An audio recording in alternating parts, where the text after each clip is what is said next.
Modern बहू।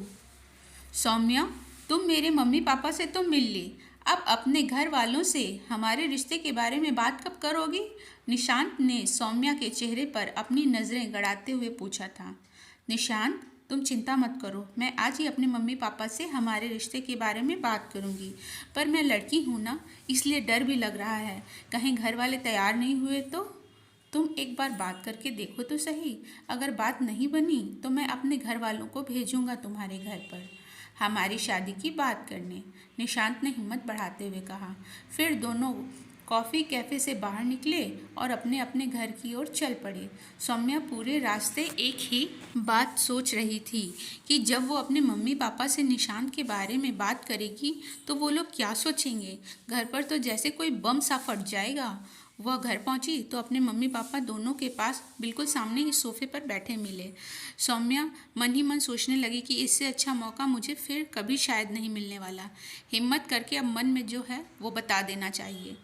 माँ पापा, मुझे आप दोनों से ज़रूरी बात करनी है, सौम्या डरते डरते अपने पापा से बोली थी। हाँ हाँ बेटा, बोलो ना, क्या बात करनी है तुम्हें? उसके पापा ने मुस्कुराते हुए कहा।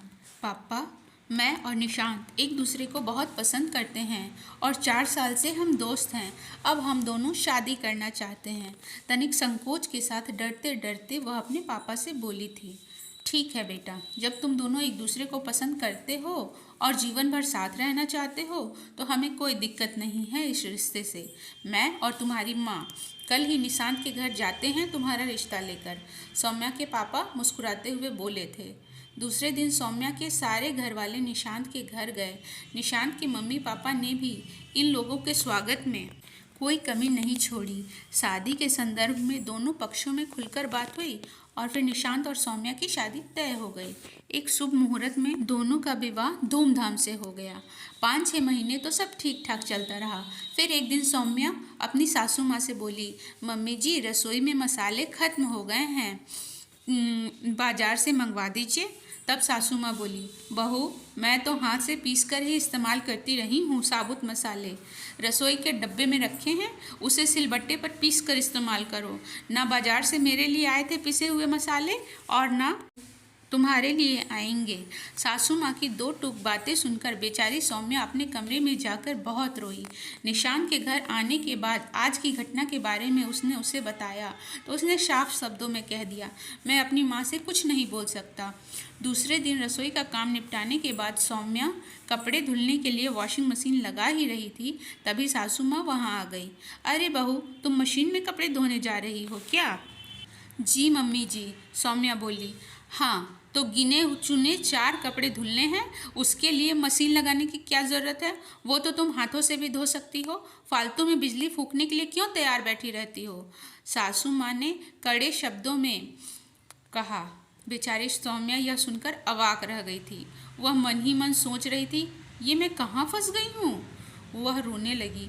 कुछ देर बाद शांत होते होते उसने ठान लिया था कि मम्मी जी की इस छोटी सोच को बदल कर ही रहूंगी मैं।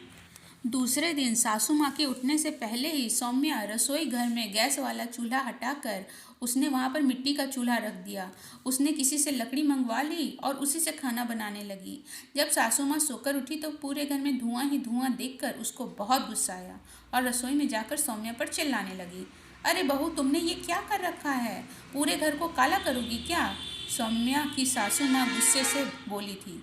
अभी तो वो सिर्फ चूल्हे के लिए ही चिल्ला रही थी। इतने में उसकी निगाह कोने में रखे जाने वाले फ्रिज पर गई। वहाँ फ्रिज की जगह पर मिट्टी की सुराही रखी हुई थी। फिर तो उसके गुस्से की कोई सीमा ही नहीं रही।